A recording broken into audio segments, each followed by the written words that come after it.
scholarship loan program and the fact that the government has spoken in the public domain that they're going to address this particular issue with scholarships.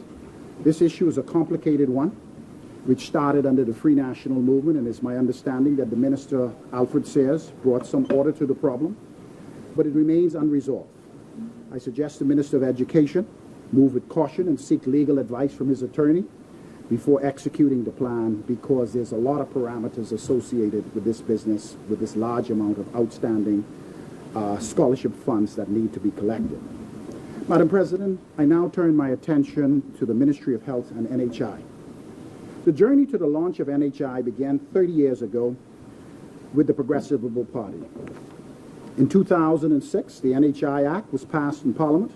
Unfortunately, the Progressive Liberal Party lost the election in 2007, and the Free National Movement opted not to implement NHI and went for the implementation of the National Drug Prescriptions Plan and spoke a lot about the Catastrophic Care Plan.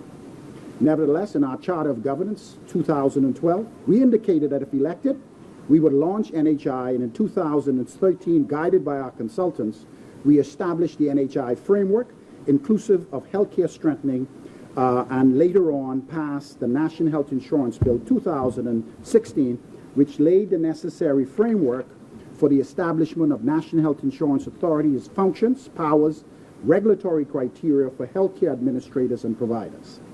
Madam President, according to the printed media, during the budget debate, the Minister of Health created the impression to the Bahamian people that we did not get value for money from our consultants during the implementation of National Health Insurance. He is entitled to his opinion. But I was a member of the steering committee for NHI, and I beg to disagree.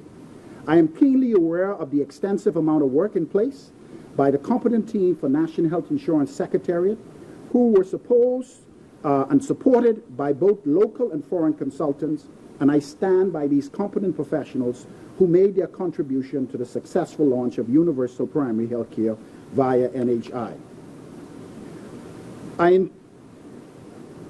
I must remind the honourable member for Elizabeth, hindsight is always 20/20, and that the complication and delays we experienced were due to external factors beyond our control.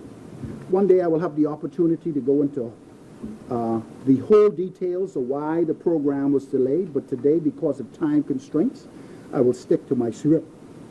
Madam President, understanding the need for more quality secondary and tertiary healthcare services in the country, our administration proceeded with the recommendation from our global healthcare consultants with the launch of universal primary healthcare first, followed by the phased-in selective catastrophic care program, followed by the full benefit package. Much of the work for selective catastrophic care was completed during our administration. In fact, discussions with all the key consultant physicians from both the public and private sectors, including the current Minister of Health, were completed before leaving office. Our final report was to Cabinet, and it was presented to us for final approval. Nonetheless, we opted not to execute the program simply because we were too close to the general election, and we decided to wait until after the elections. The history would reflect that universal health care coverage by way of national health insurance will be one of the greatest social initiatives since NIB in our country once fully implemented. As I've said it earlier, Madam President, governance is continuous. We launched national health insurance. It's now the Free National Movement time to continue the journey to full implementation. I wish all of the consultants, as well as the Minister, well in the implementation of it, and I would love to know that we will keep it apolitical so that this particular initiative affects all Bahamians from every walk of life. Madam President, I must admit that I was disappointed with the $40 million that was allocated in this year's budget for national health insurance as compared to the $120 million that is necessary in order for us to do what we need to do. Mere $15 million were allocated for primary health care, another $15 million for catastrophic care, and $10 million for the full implementation of National Health Insurance Authority. It's obvious that the program has been watered down. This is unfortunate, Madam President, and goes against the government's election promises, where you indicated on the platform that you would fully support the financial requirements for the launch of NHI. Madam President, I now turn my attention to remarks made by the Minister of Health in the Honorable Lower Chamber. He indicated, or he alleged, that hundreds of millions of dollars in healthcare contracts were issued week before the general election. He further went on to imply that we did not utilize the funds adequately in our term in office and thus compromise the immunization supplies and the health and well-being of Bahamians. Madam President, these statements are misleading. An investigation into the allegations confirmed at no point was the health and well-being of the general public ever compromised by this administration. First and foremost, Madam President, the government never issued a $90 million worth of healthcare contracts weeks before the general election. Secondly, no contracts in the sum of $500,000 per month was ever issued at the Marsh Harbor Mini Hospital. Thirdly, no monthly contract in the sum of $424,000 was ever issued at the Exuma Mini Hospital. These false statements were reported to the print media. They went on social media, sending the wrong message to the Bahamian people. Although the minister did the honorable thing in the lower chamber by withdrawing the statement, the damage was already done. And this is very important to us because once you get the wrong information out there, you can destroy people's reputation. So you must move with caution to make sure your facts are correct. Madam President, I know my time is running low, and as I wrap up my contribution to this debate, I do so with restating that as an administration, we did some heavy lifting. We made some unpopular decisions that affected us politically. But these decisions were necessary in order for us to get our economy back on the road for full recovery. Yes, Madam President, the people of this country rejected the Progressive Liberal Party in the general election. That is a reality. Nevertheless, we have accepted our losses at the polls, and we have already begun the painful rebuilding process to ensure victory in 2022. Although the opposition forces may be small, Madam President, we will continue to fight to ensure that this government, who spoke a lot about transparency and accountability on the campaign trail, put words into action. We are watching. We have already seen some things that goes contrary. Words could say anything, but action speaks louder than words. Madam President, the F&M promised the Bahamian people the world, thus creating an unrealistic expectation, while painting a picture that those of us in the former administration are dishonest and crooks. I take personal pain for that. However, Madam President, the campaign is over, and it's time for the Free National Movement to govern. You can rest assured that we will hold the Free National Movement feet to the fire, beginning with this budget, which clearly demonstrates the F&M's priority, which is to support the rich and put the little man on the back burner. Madam President, I end by admonishing this new administration. It's prime time now. You're on full stage. Stop making excuses. Stop blaming the Progressive Liberal parties for your inability to produce a solid plan. Stop blaming the PLP for your shortcomings and start governing. After all, you say it's the people's time. Thank you, Madam President. As many. Who's next? Are you next? Mildred. Can you take that down and put it on there?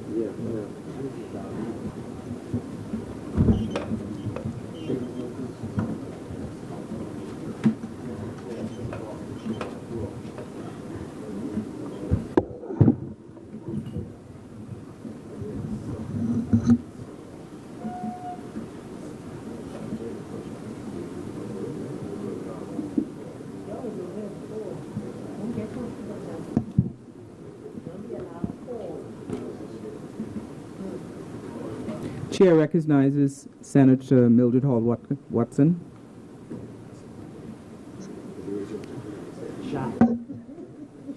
Madam President, as I rise this afternoon to speak in this honorable chamber as a member of this august body, I am pleased to acknowledge the history that resides here and how we as a group can continue this process. I must begin my comments by giving honor and thanks to our God, who truly makes it possible through His grace for all of us to be here today. I give thanks to my life that God gives me so that I can continue in another forum to serve my Bahamian people. Madam President, I would also especially like to thank other individuals in my life.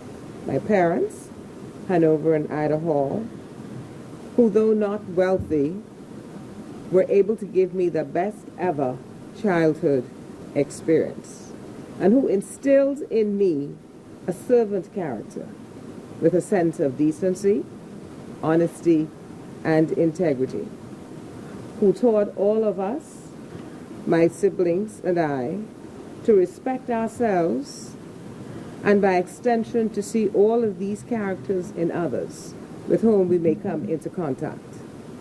Unfortunately, we are not always successful. Because when we are disrespected, vilified, verbally abused by others, we need not sink to their level. We must do so in the words of an individual who has recently passed off the global stage, Michelle Obama, who says, when they go low, we go high.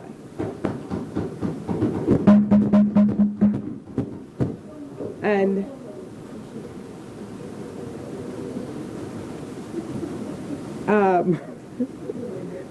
thank you, Mr. Mitchell. Now I understand exactly where you're coming from. Because we try, as he stated, to not go lower, but he indicated that he goes lower than just going low. I deny, sir. Okay? I deny. So we will continue to do what we know we have been taught by our parents. Because no matter who and what we think we are, the reality is we are truly all the same in God's eyes. Madam President, I would also like to thank my family, my beloved sister, affectionately called Jeannie, my brothers Sam, Ezra, and Peter, and their spouses, my daughter, Dr. Nakisha Hall Dennis, and my grandson, Benjamin. And I'd like to give them the honor that I personally feel they deserve for the contributions they have made in my life. They have constantly supported me in all of my endeavors. I would like also to recognize the women of this country on whose shoulders I stand, who agitated both inside and outside these hallowed chambers to move us forward as a people, and whose work has moved us forward not only as women, but as Bahamians. There are thousands of women all over this country to whom we must pay homage, not only those whose names we may know. With disrespect to none, I will name only a few. Dame Ivy Dumont, Dame Marguerite Pindling, Dame Joan Sawyer, and Mrs. Marion Bethel Says. These are women who have made substantive contributions in our country.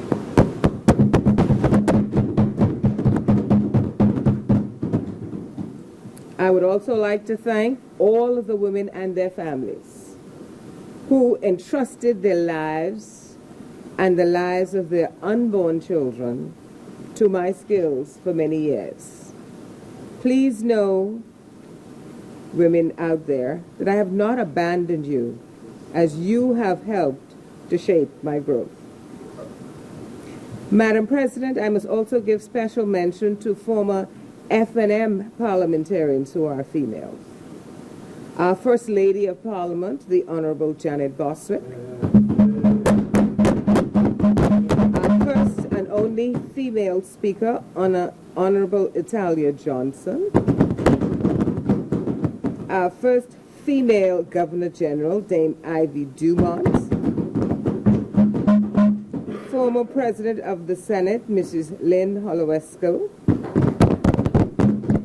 And I will include others of our parliamentarians, Mrs. Theresa Moxie Ingram, Mrs. Sylvia Scrivens, our colleagues here among us, Mrs. Johnny Ann Dorset, Madam President herself, Mrs. Catherine Forbes Smith, Pauline Nairn, Geneva Rutherford, Naomi Sawyer, and Elma Chase. All of these are women who have I'm sorry? Seymour. Sorry, my mistake. I do have Seymour here. Finally, Madam President, I would like to thank the Prime Minister, who, with his vision and that of others, have brought us to this place.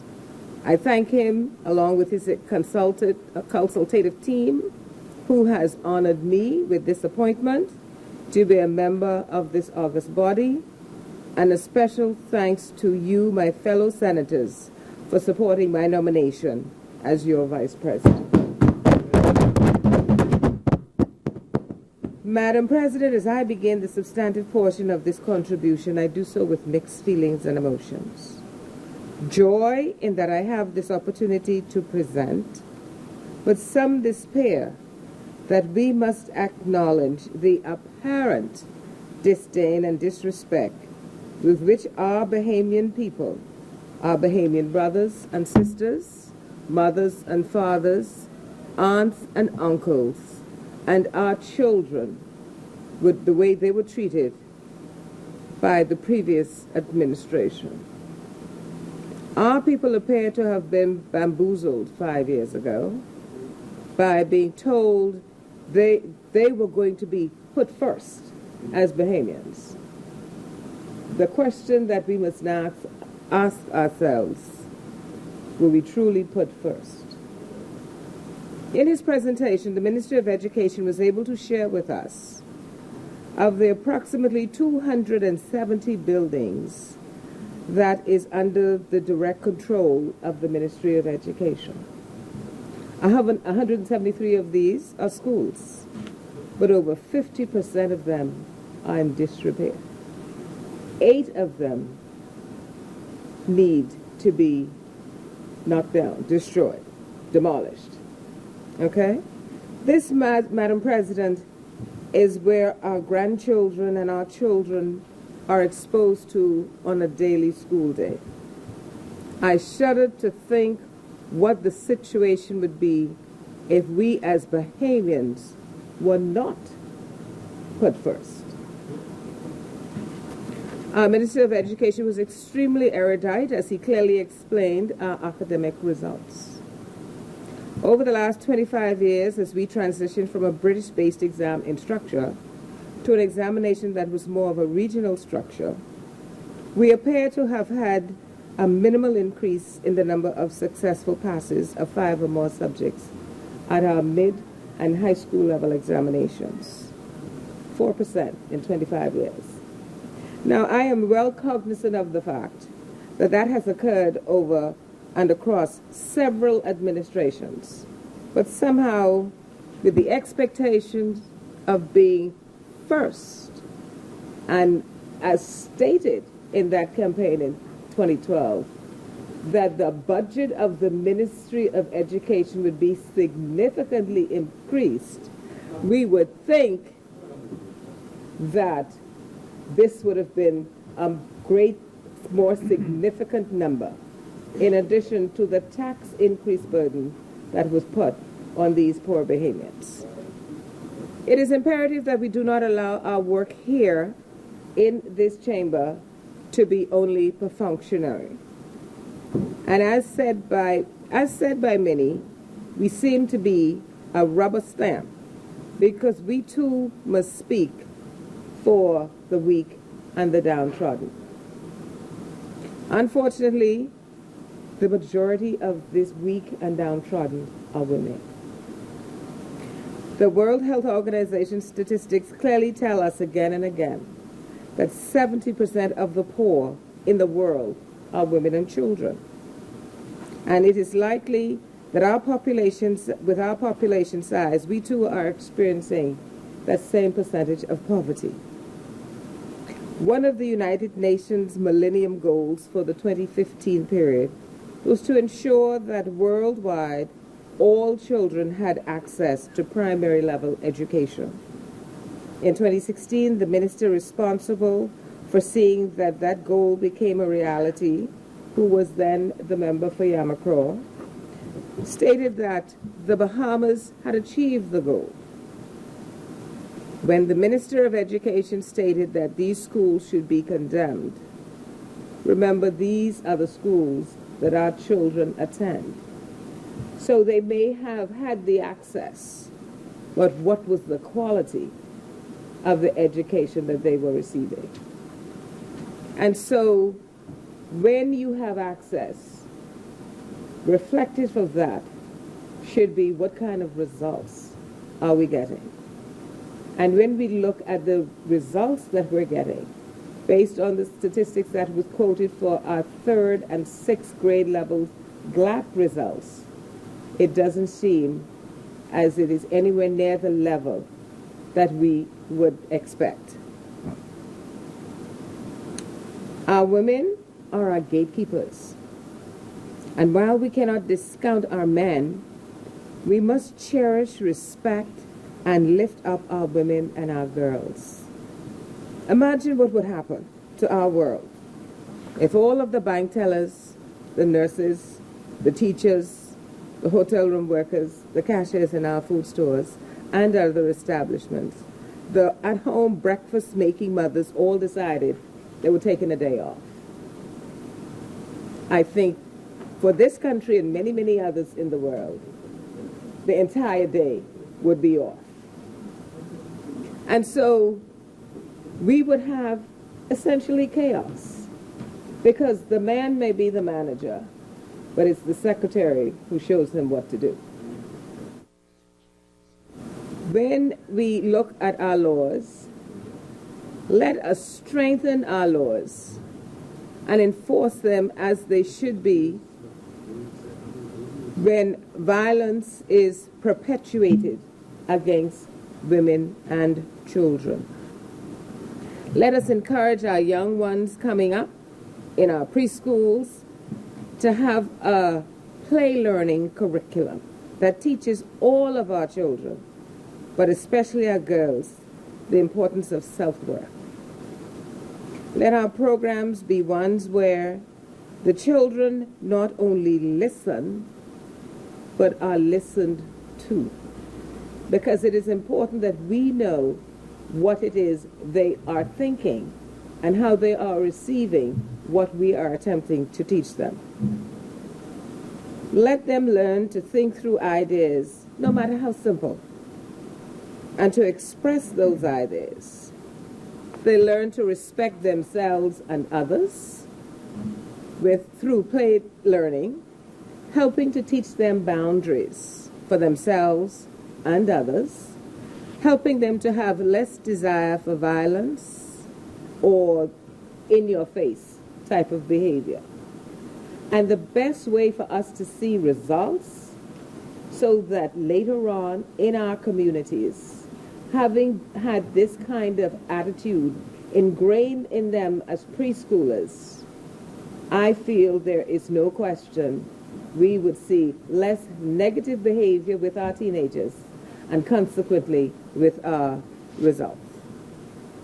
Education and social services must work together to engage our parents and teach them how to learn and adopt some of the skills that they can practice them at home.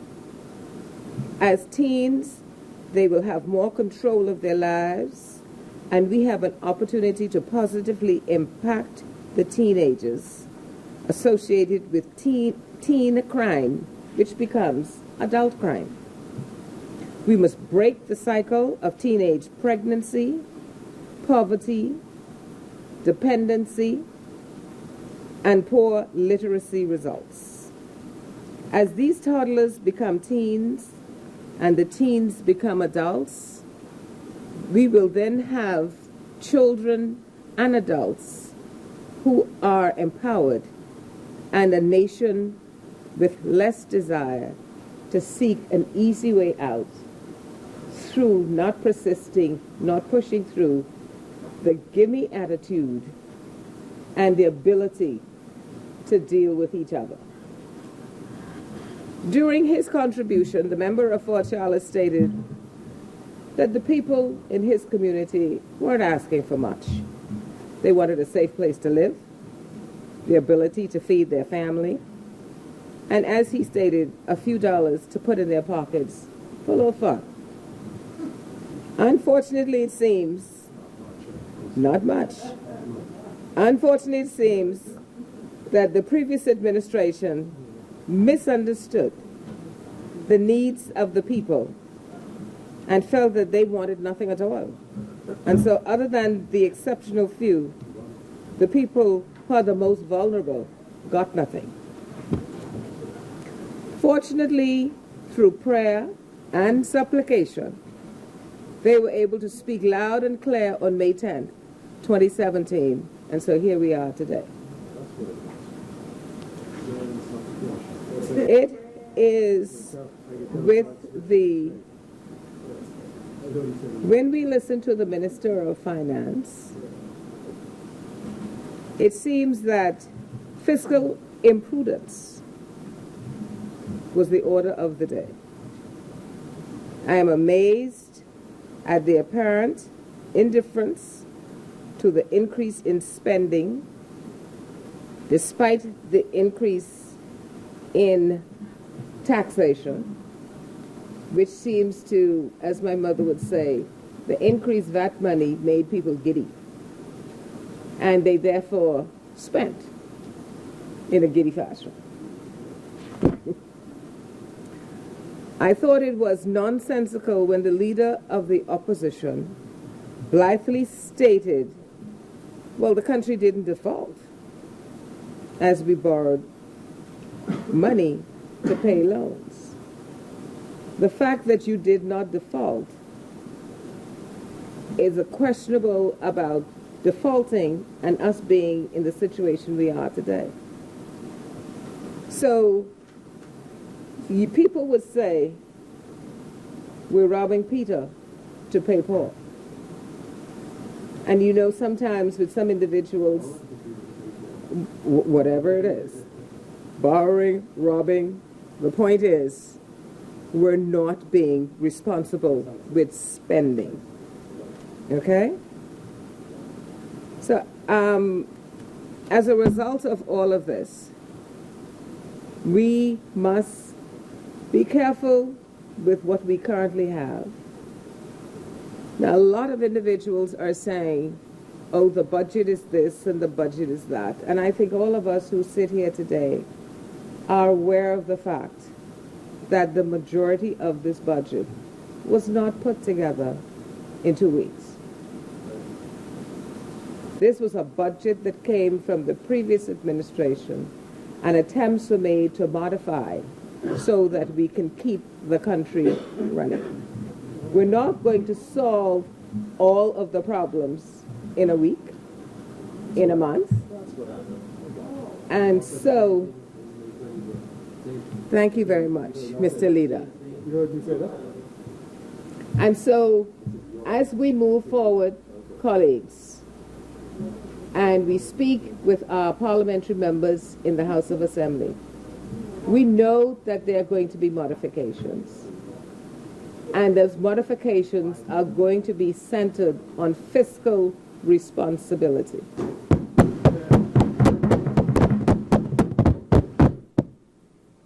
We must have a foundation for governing the country.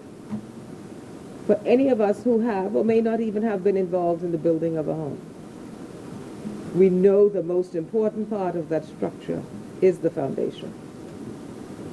If you do not properly compact the fill that makes the foundation, it may take a while, but that house is going to fall because it's going to buckle. When water gets into the air pockets, if it is not properly compacted.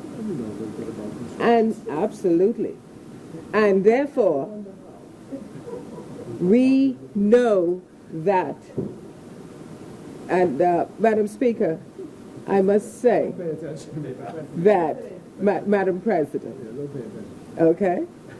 Well, I don't actually, but Madam President, there are many of us who have different roles in our lives. There are many of us who can multitask.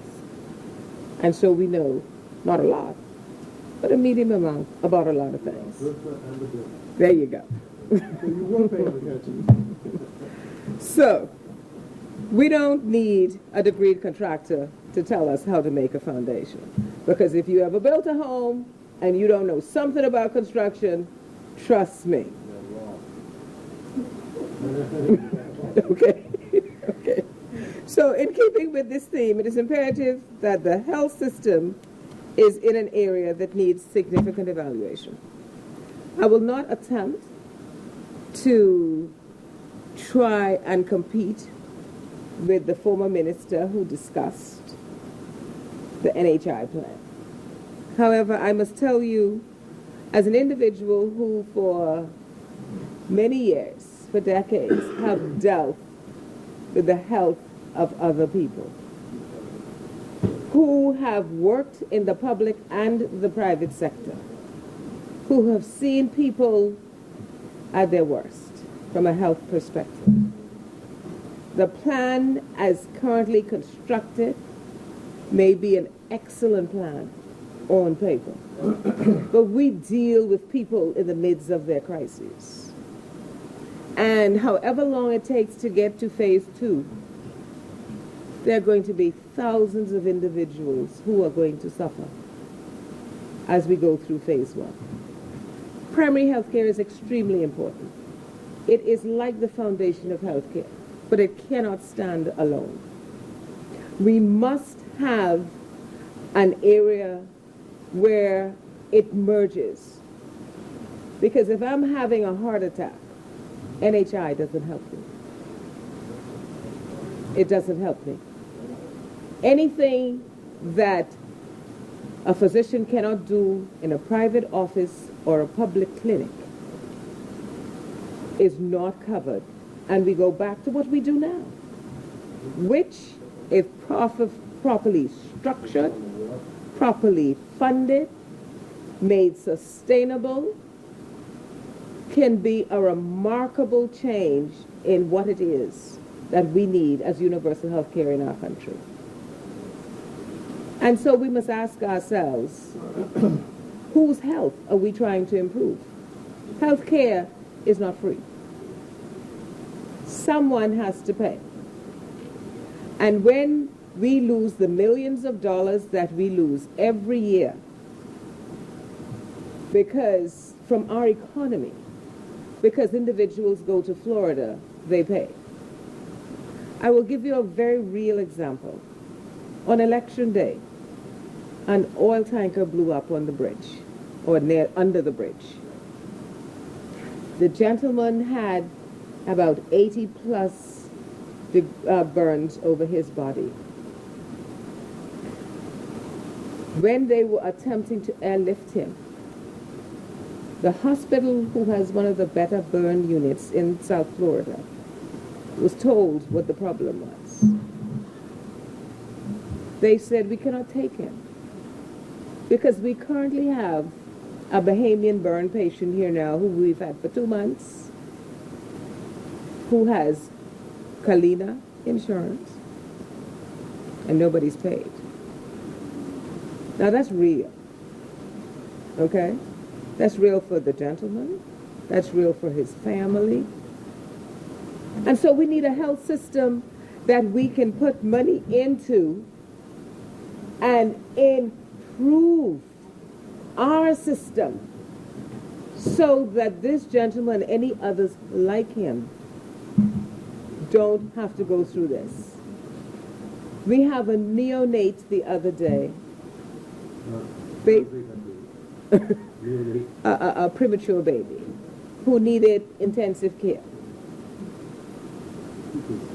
The hospital told the parents, your insurance will only cover neonatal intensive care up to $100,000, so we cannot take your baby. That's real. Okay? So when we go through, this is great, we're going to get this, we're going to do this, we need to think one by one by one, what is our people truly experiencing? Okay?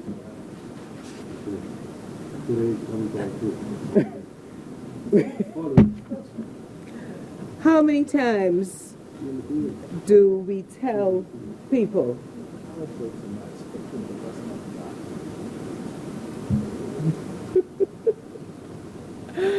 oh dear. You're not supposed to be Mr. Leader? You told me you ignored me. You know what, my hearing is still pretty good. My hearing is still pretty good. Yeah, blame the leader. You see, He keeps looking at Mr. Leader here for us.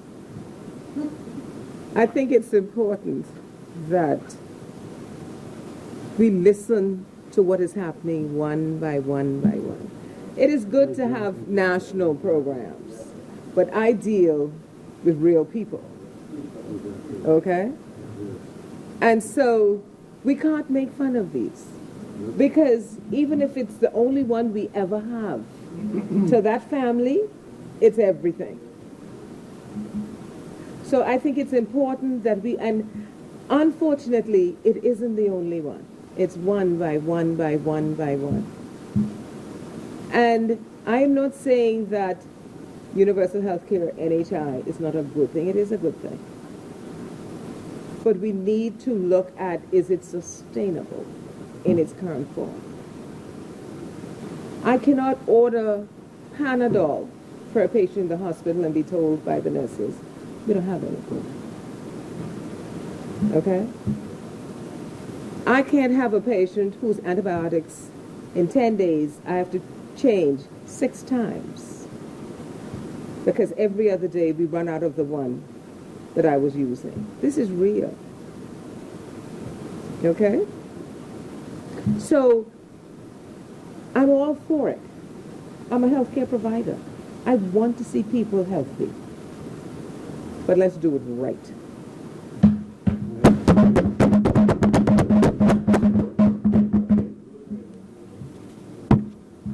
What happens when a patient becomes ill at night and the primary care doctor is not available? They do what they do right now. They go to the PMH. So let us make PMH the best hospital it can be. So when they can't go to that clinic or that private physician and they go to Princess Margaret, they get the Panadol that has been prescribed. Okay? We must, through empathetic but common sense approaches, inform the public of the cost of health. If Doctors Hospital is charging $1,800 for an MRI, how can we tell the public person it's free? We cannot take $1 million machine with a $10,000, $15,000 service fee and say it's free. Somebody's got to pay. So let us develop a system where some cost comes in, some payment comes in to take care of the cost of utilizing the machines. Okay? No, they don't.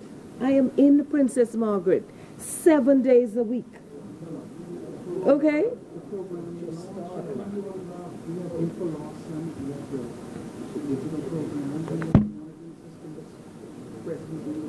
But you know, as we promote preventive health, exercise is a significant component of preventive health. Okay? And exercise should be encouraged. And I was very happy to see during the budget debate in the House that the member from Angliston exercised a lot, particularly in the lower extremity. She showed us what exercise truly can be. So we need to actually applaud her for her exercise regime. Now, in addition to her exercise activity, primarily against a budget, which she must have participated in producing as a cabinet member in the previous administration, it was really good to see her concern and her compassion for the good people of Angliston. After 10 years of continuous representation, she now pushes to ensure that they get their community center, which obviously they did not need during the years 2007-2017. And so, as our member from Carmichael suggested, that every cabinet member in the previous administration may not have been present in every cabinet meeting, because she should have known, as she agitated, that the money for her community center apparently was in the budget. Now, I think our current Prime Minister may have some issues with that kind of absenteeism in his current cabinet. And so, Madam President, I want to say to our Bahamian brothers and sisters, on May 10th, 2017, in silence, without rancor or fanfare, our people, Bahamians that is, walked into the voting polls and enlarged their territory. 1 Chronicles 4, 9, and 10, a book in the Bible that deals almost exclusively with the genealogy of the Israelites. Suddenly a verse pops up that says, and some of you may know it as the prayer of Jabez. He says a prayer asking God to enlarge his territory as he is, and bless him, and let God's hand be with him, to keep him away from all evil. God granted him his request as he did ours. We must therefore remain far from evil and prepare ourselves with active participation in this governmental process. And we must do this because this is the people's time. I thank you, Madam President. As many? Please go. Is this on a point of order, point of information? Yeah, information. I was just trying to find the rule here. The comment that was made, the leader of the opposition just sent me a note too. The comment that was made about his saying that the country did not default. And he's saying the comment which he made was that the Minister of Finance indicated that the country was not insolvent, contrary to the picture that was being painted that the country was broke. That was the comment that he made, not the question of default. So I just wanted to put that on the record. I'll just say that for the sake of decency, Madam President, to answer the leader of opposition business, for the sake of decency and for the good of this country, I will not engage you on that point. But my information differs from yours. Thank you. You only said what your finance minister said. Your finance minister said that the country is not. Honorable Senators, Yeah, sorry. as many. The chair recognizes Senator Jay Dorsett.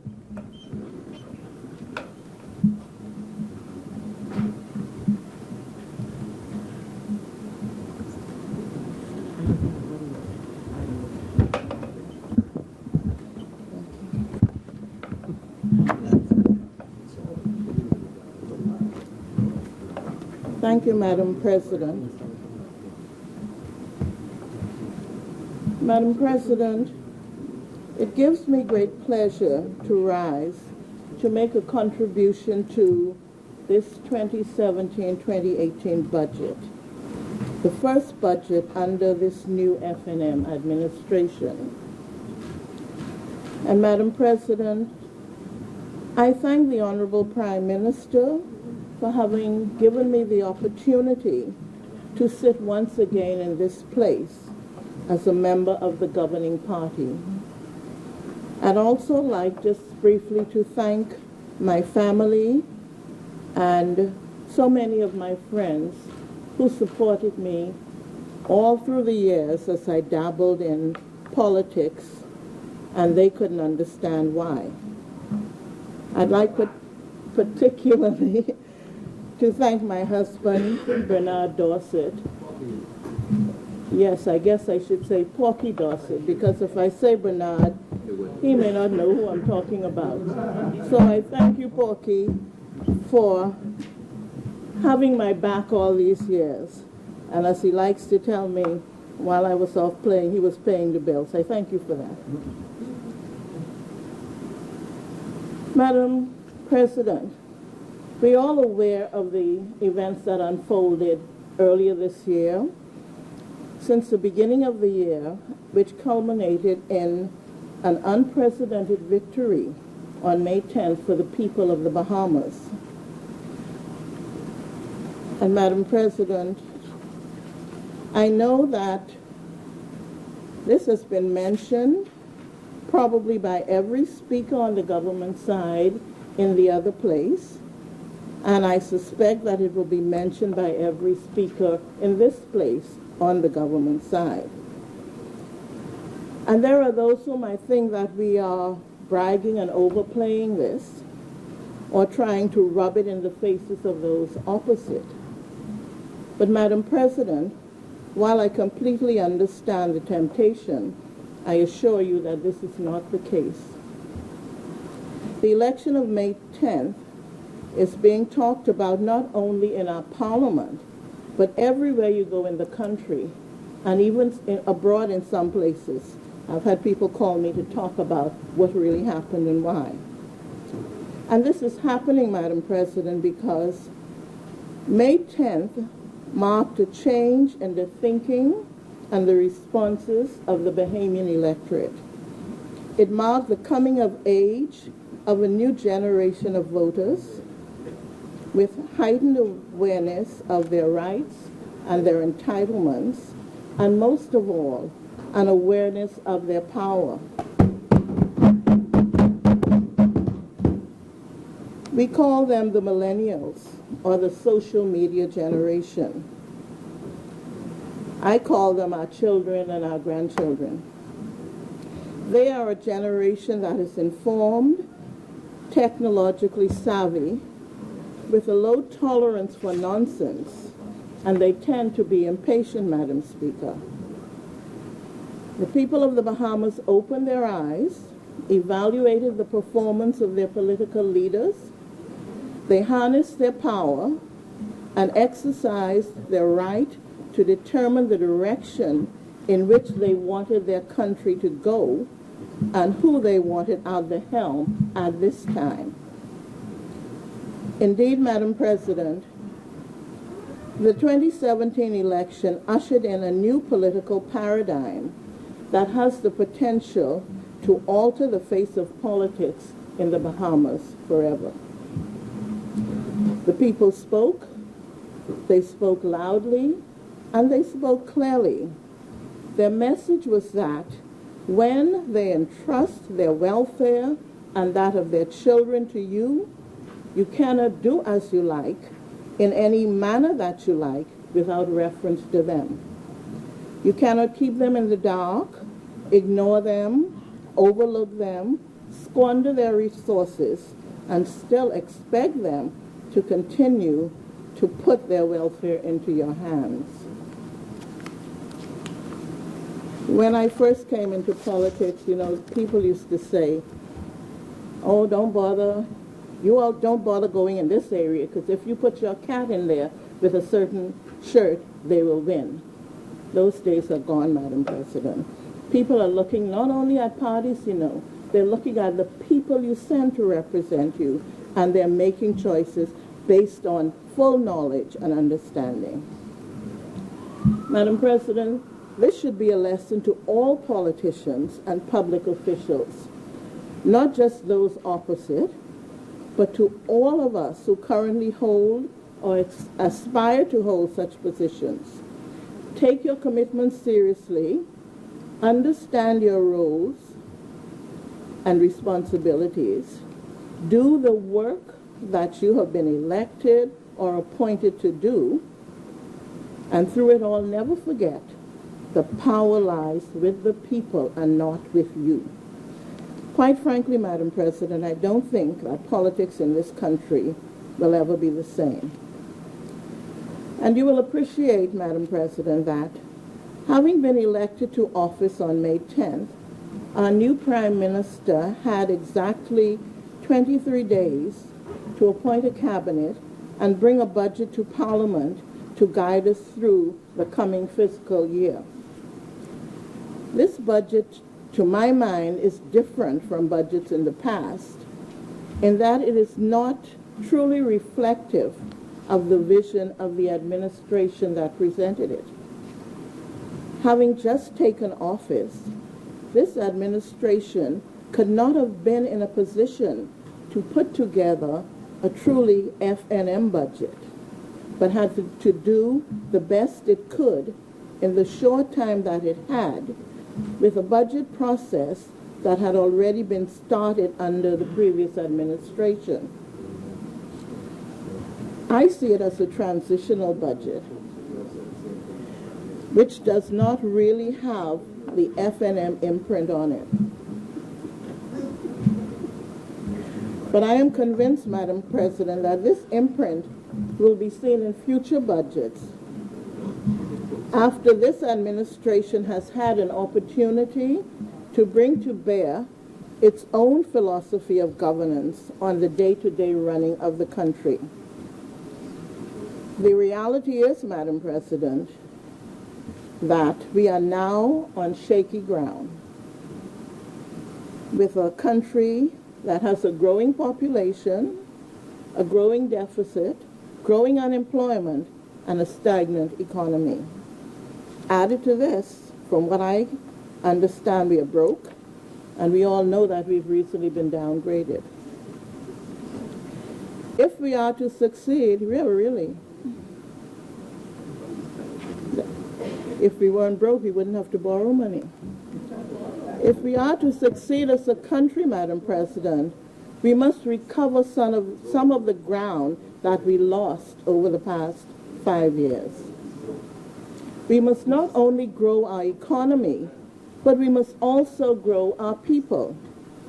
And I don't mean population growth, not necessarily. That will happen without help, I'm sure. But rather, Madam President, I'm talking about the creation of an environment that will enable our people to develop to their fullest potential. I noted, Madam President, that the Deputy Prime Minister and Minister of Finance in his budget communication said, sustainable growth must be driven by a judicious combination of Bahamian entrepreneurs, domestic investment, as well as foreign investment, unquote. And, Madam President, I agree totally with this formula for growth. I see it as a healthy mix. And I think that in the past, we have depended too heavily and focused too acutely on foreign investment while paying too little attention to domestic investment and Bahamian entrepreneurial endeavors. The Minister of Finance has foreshadowed a change in direction by his announcement of a number of proposed initiatives which will help to ease the burden of doing business for Bahamian businessmen. In addition, Madam President, as this government, as it has promised to do, takes measures to diversify the economy, to reduce our dependence on the traditional economic pillars of tourism and banking, this should open up even more opportunities for small and medium-sized businesses and economically empower even more Bahamians. I am also confident that the foreshadowed transformation of the over-the-hill areas of New Providence would result in even more economic opportunities and create a whole new cadre of entrepreneurs with innovative and exciting ideas. But, Madam President, as we seek to encourage and empower Bahamian entrepreneurs, we must institute measures to ensure, to the extent that we can, that they have a reasonable chance to succeed. This would include providing them with the necessary tools to enable them to operate on a level playing field, unimpeded by irrational and restrictive practices. One of these irrational practices that comes immediately to mind is the practice of leasing plates in our transportation industry. Madam President, this outdated, unfair, and ridiculous practice of handing out transportation franchises to persons who are not in a position, either because of a lack of interest or a lack of resources, to operate in the transportation industry, persons who qualify for them only because they are politically connected, and persons who use them only as a means of making money for themselves, must cease. It creates unnecessary expense, frustration, and headache for persons legitimately investing and working in the transportation industry. Entrepreneurs who invest in cars or buses for carrying passengers must be able to readily acquire the necessary plates to operate their businesses. Madam President, I know of a number of instances, but there's one in particular that struck me, of a transportation company which caters heavily in the tourist market. It is a reputable and reliable company owned and operated by upstanding young Bahamian entrepreneurs. This company operates somewhere in the range of 70 tour buses. Of the 70 buses that they operate, only 25 are licensed to them. They lease the other plates from various companies or individuals who are not actively engaged in the transportation business, other than, of course, collecting rent for the plates. Recently, one of the franchise holders from whom the company was renting took back 12 of his plates. So the company, the transportation company, had to park 12 of their buses because they simply did not have plates with which to operate. And what is even more offensive, Madam President, is that some time ago this company applied to road traffic for 15 plates. They gave them 3. At the same time, there was a gentleman there who applied for 5 plates, and he got all 5. And the following day, Madam President, this same gentleman went to the company's office and told them that he heard they needed plates, and he had 5 that he could rent to them if they were interested. So you see, Madam President, there is no rationale or fairness in the way transportation franchises are distributed. And similar stories can be told with taxis and jitneys and what have you. And I'll admit that I don't recall if the Minister of Transport addressed this directly in his budget communication, but I know that the FNM has pledged to look into this and to regularize the distribution of transportation franchises. And I hope, for the sake of many of our Bahamian business people, that they do this and they do it quickly. If we are to grow our small and medium-sized business sector, we need rules regulations, and practices that make economic sense and are free from political interference. Madam President, I also took particular note of something else that the Minister of Finance quoted from the FNM manifesto. It's a very simple statement, but to my mind, a very powerful and meaningful one. And it says simply, the country will succeed if the people succeed. We in the FNM campaign under the slogan, "It's the people's time." We believed it then, we believe it now, and we convince the people that it is true. And we accept that if the people do not succeed, then we as a government will have failed. We can make any statements we like, any promises we like. We can pass any laws we like and bring any budgets to Parliament that we like.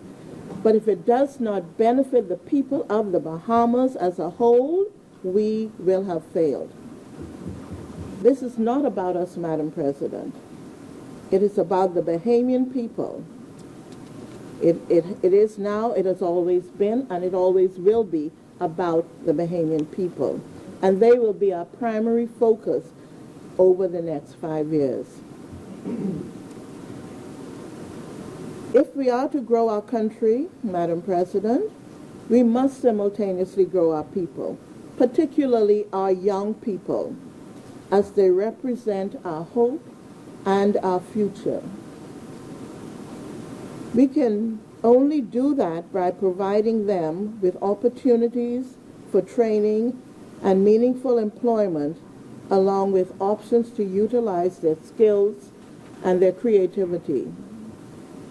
If there are no avenues for young people to use their creative energy in positive ways, they will expend that energy in negative ways, as we have witnessed increasingly over the years.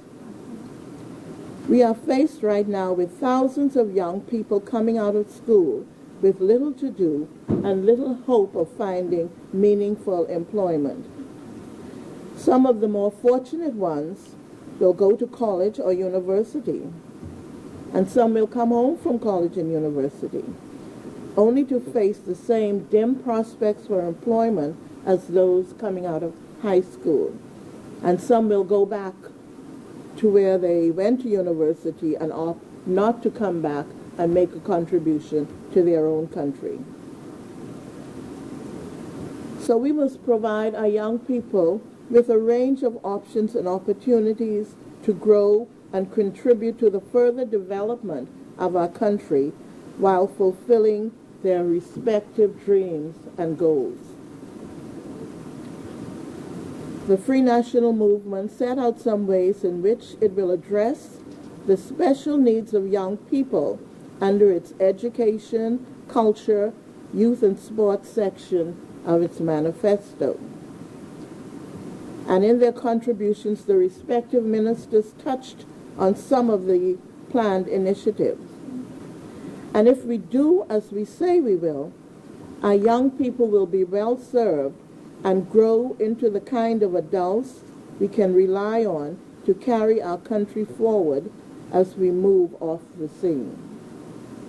As I indicated earlier, Madam President, the vision of this new government will emerge more clearly and will be more accurately reflected in budgets going forward than it is in this current budget. When the government is able to start the budget year without being fettered by more than $300 million in unpaid debt left by a former administration, when they no longer have to contend with dubious contractors being paid obscene sums of money, when they are able to control spending and ensure that when contracts are awarded, they get value for money, when they are able to allocate funds where they are truly needed and ensure accountability at all levels of government, then we will see a budget that truly reflects the free national movement and its philosophy of governance, and more importantly, one that deals with the Bahamian people's money efficiently and prudently. Madam President, we've heard about the out-of-control spending of the previous administration and the absence of accountability to the Bahamian people. I don't have to rehash any of this because I know, and you know, and the Bahamian people know what has been going on. And I don't care how those opposite may try to dress it up or explain it away. The Bahamas just came through a period of bad management and out-of-control spending. The Bahamian people addressed that issue on May 10th. The only comment I would like to make in this regard is that as part of its commitment to good governance through prudent fiscal management, accountability, and transparency, the FNM administration must put in place strict guidelines, rules, and regulations as to how public funds will be spent, along with penalties for breaches. Madam President, no outgoing government should be able to award long-term, high-value contracts in the waning months of its administration. No outgoing administration has the right to burden an incoming administration with unreasonable debt. As this new FNM administration moves forward, it cannot be business as usual, and it will not be business as usual. When we look at it, Madam President, we are fortunate in the Bahamas in that when Bahamians get fed up or vexed or tired of the government in power, they vote them out.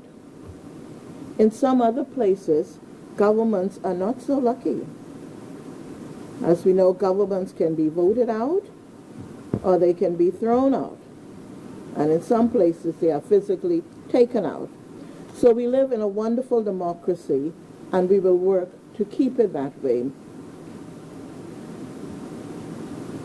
The Free National Movement campaigned on an agenda for change with a team of young, dynamic men and women comprising its change team. And, Madam President, I am confident that the scope and effect of the proposed change will become increasingly apparent as we move forward with our proposed agenda. I truly believe that we will show the Bahamian people the kind of practices that they will embrace and of which they will be extremely proud. I thank the voters of the Bahamas for having given us this opportunity to build on what the FNM started in previous administrations. May God bless you all. We will work to make the Bahamas proud and prosperous. I thank you, Madam Speaker.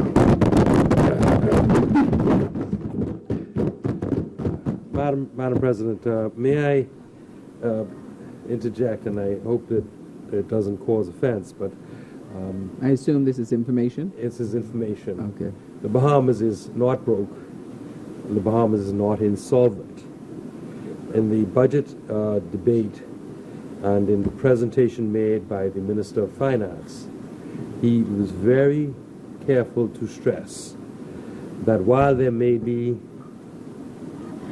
temporary rigidities because of a backlog of $300 million of unpaid bills, the country is not insolvent.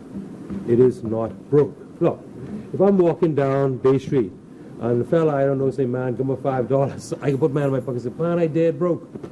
Now I could go down to the bank and stick a card in the machine and take out a couple of dollars. But that is the situation the country is. Right now the country has the ability to choose where it's going to prioritize. We are not broke. And I emphasize that. It's simply a question of certain rigidities. We have to prioritize where and how we're going to spend.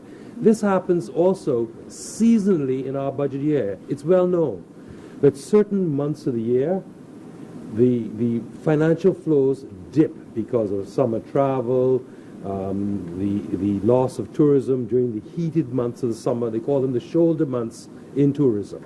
And so you will have periods where your cash flow is not what it should be, and a month later, boom, the money goes through the ceiling. And at the end of the day, though, it all balances out in the fiscal picture. So I want to make it clear on that point. Yeah, Joe Blow asked me for a couple of dollars, and I don't feel like being generous. I said, man, I dead broke. But I'm not insolvent. The same stands for the country. Thank you, Madam President. Thank you, Honorable Senator. As many? Hold on. Now, Just intervene. are we having a debate back and forth here, or what are we doing here? Is this It's not a information? debate, but the member indicated, because I raised the thing across the table to him. And I'm simply saying that I appreciate the explanation that has been given, because our side has been concerned about this issue of giving the impression that the country is broke. And we have to be very careful how we say that. That's my point. Thank you, Honorable Senators. As many?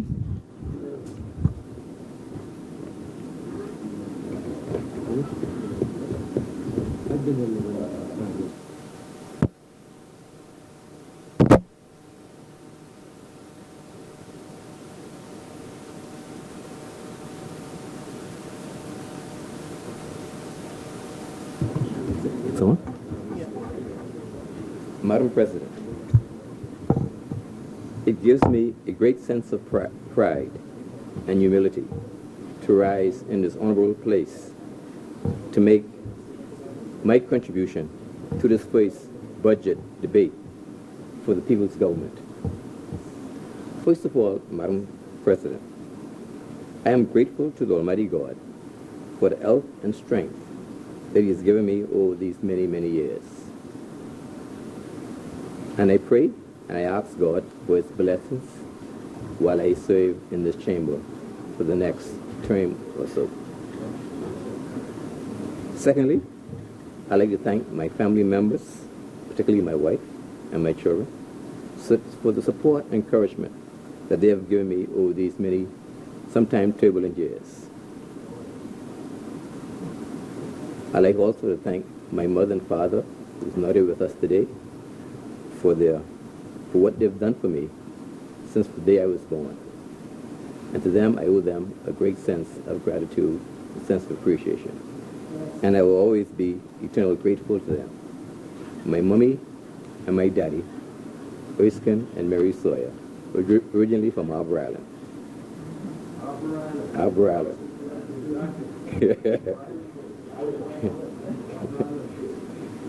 Secondly, or thirdly, I'd like to commend our leader and Prime Minister, the Honorable Dr. Hubert Minnis, first of all, and commending for the tremendous victory for leading us in the polls to victory on May 10th. And it was thus a most historic victory.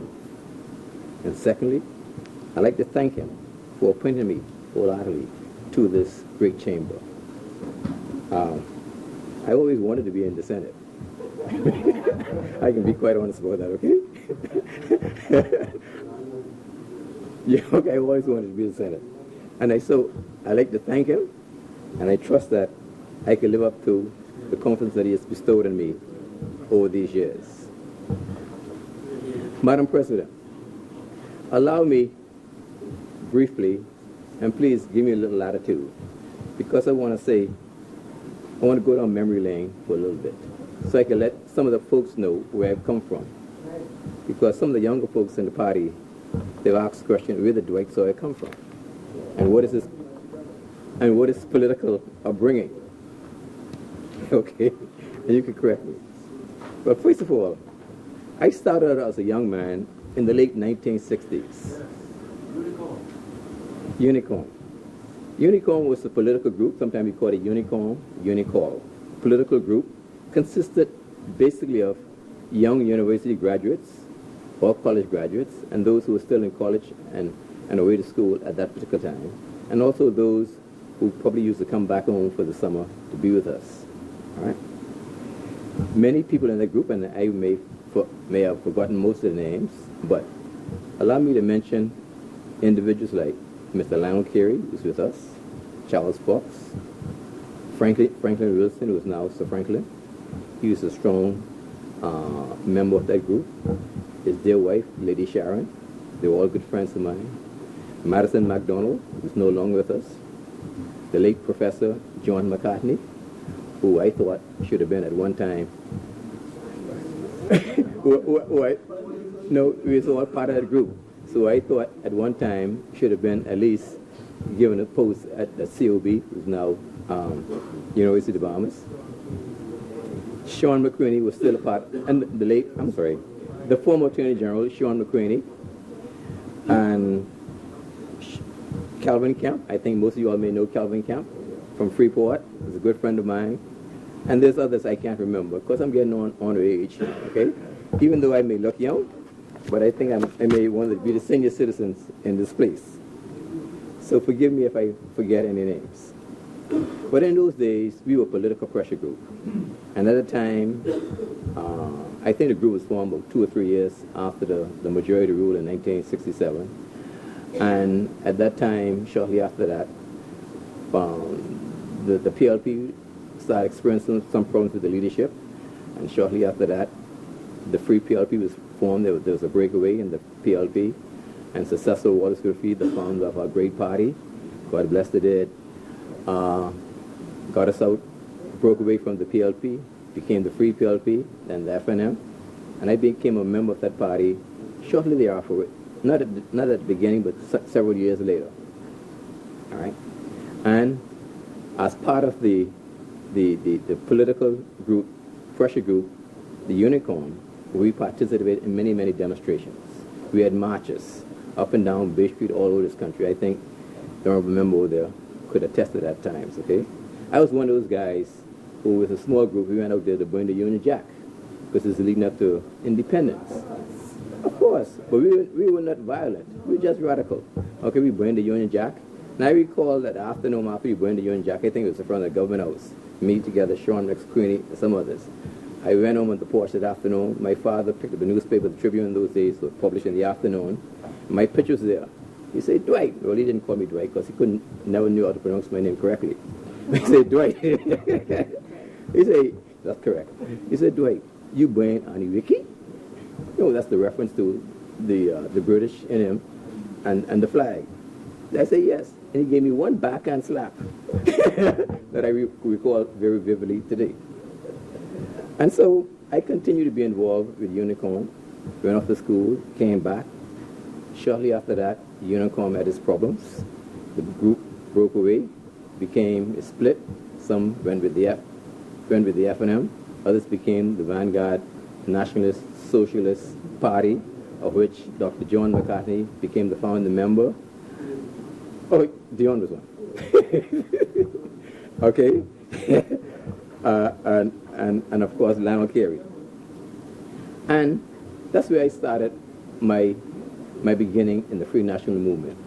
And it was individuals like the late Rudy Penn, my good friend, the late Edwin Wakey Brown, and my good friend, Charles Chuck Virgil. All right? Upon whose shoulders I stand today. Because they're the ones who really encouraged me to go forward in my political career. I was never one to be in the forefront of politics. I was never one to be in the forefront of politics. I always was in the background. Not making mischief, but what's it called? We were the individuals who were the makers and the breakers of the parties. All right, to put it like that, okay? The makers and the breakers of the party.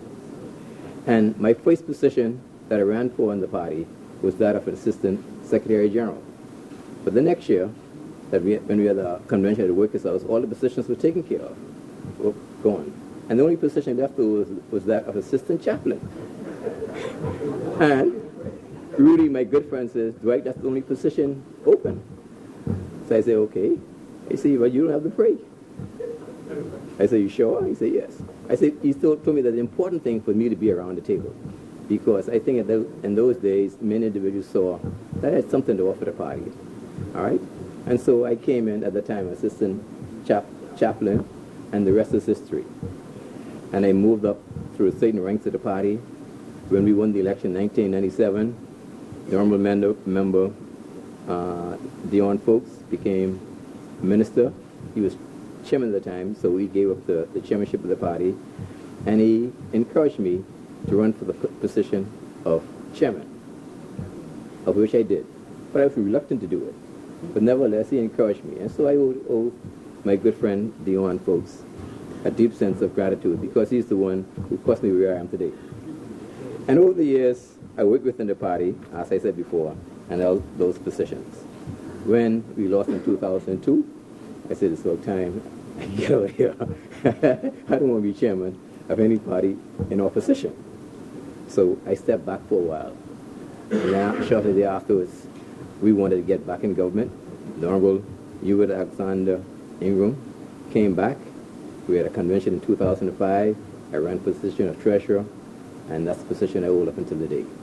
And so I'd like to publicly at this time thank the Honorable Hubert Alexander Ingram for the support and encouragement that he had given me over those years, because I doubted I could have got through the chairmanship without his support. And I also once again like to thank my good friend Dion Folks for the support that he had given me. And as I said before, I have a great love for my country, and to be chosen to serve in this honorable place by our chief agent of change, Prime Minister, the Honorable Hubert Minnis. I will try to do my best and to make a positive impact as I make what I would think a valuable contribution to this honorable chamber that will further impact the growth and development of the Bahamas. Madam President, also allow me a few more minutes to commend two Brylanders. And I would make the third Brylander, because I think this is the first time we had three individuals from our island who represented both chambers of Parliament. In the lower house, we have Ricky Howard Mackey, who's from Bryland, and he represents the Member of Parliament for North Eleuthera. And we have Howard Johnson, who was born in Bryland, but he's a Member of Parliament for South and Central Eleuthera. And my side, I now serve in the upper chamber, St. Cecilia. And so they're the three sons of the soil from the great island of our island. And I think that's probably the first time we had three representatives in the Parliament. And as such, I would like to take this opportunity while I'm on the question of Bryland or North Eleuthera to bring two issues to this Parliament which affect the North Eleuthera community. And one is that the North Eleuthera International Airport, Madam President, I must say, it's in a state of disrepair. It's too small, it's uncomfortable. When it rains, the tourists, well, God bless you when it rains, because the tourists, they get wet. There's hardly any space in it. And that serves as the gateway to that region. And as I looked through the budget, I didn't see there was any funds allocated for the improvement of the airport for this particular year. But I trust that, and I'm quite certain that in our next budget, our government will find some funds to make some improvement to that the airport in North Eleuthera, because it's really the gateway to that community. And a lot of tourists go through that airport. And we don't have no chicken in the bag. Tourists go up there. The tourists who go up there the tourists who go there are wealthy tourists, and they go and they spend plenty of money, and they bring plenty of money into the economy. And I think my good friend Clay will attest to that. Also, another area of concern to me is the government dock in Bryland. It's too small, it's congested, and many times things have to stay outside of the wells there. So I hope that the government will address this as expeditiously as possible. Now, Madam President, I listened to the budget debate in the House Assembly last week with great interest, and I was astonished and disturbed to hear the amount of abuse that occurred with the people's money over the past 5 years. I will not go and elaborate on all those things because they've already been enumerated over and over again. And I think sometimes it has to be repeated. But I feel, and I know on May the 10th, we got rid of most of the ministers, all the ministers, right? But the ministers are not the only ones who are responsible for the financial affairs of the purse strings of the countries, okay?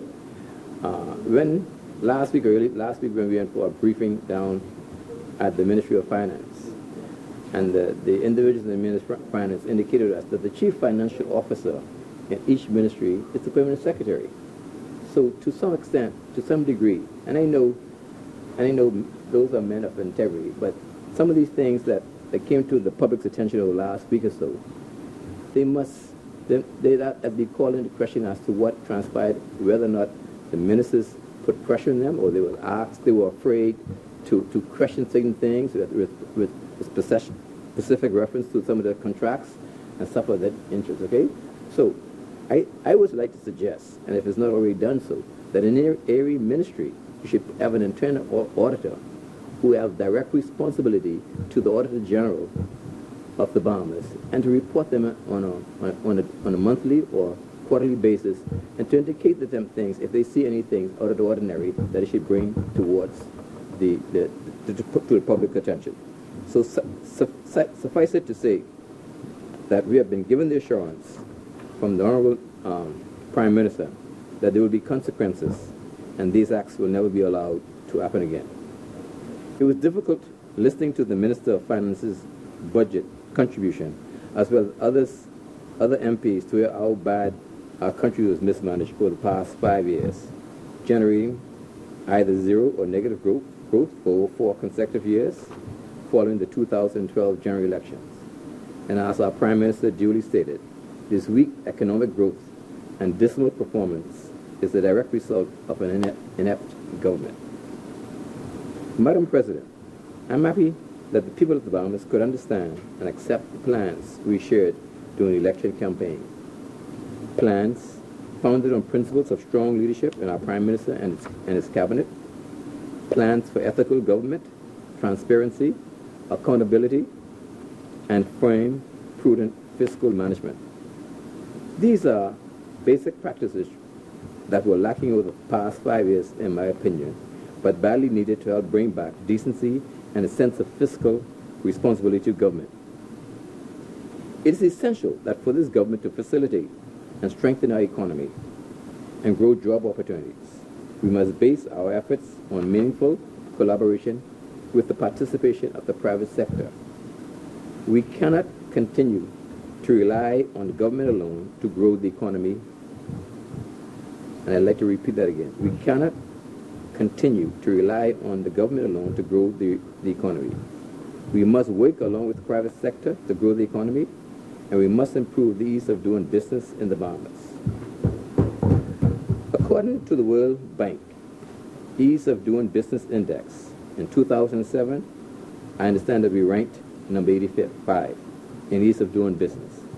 In 2017, we ranked number 121. This is worse than Jamaica, St. Lucia, Trinidad, and Tobago. Shameful. We must do better as a government and improve. I agree with the belief that the strength and stability of the economy depend on the power of the middle class and small to medium-sized businesses. I am happy to hear that our government will utilize as many instruments available to facilitate and grow entrepreneurship through programs, legislation, streamline and improve the process of doing business in our Bahamas. In my opinion, the reduction in the rate of business license fees is a good start. However, more must be done.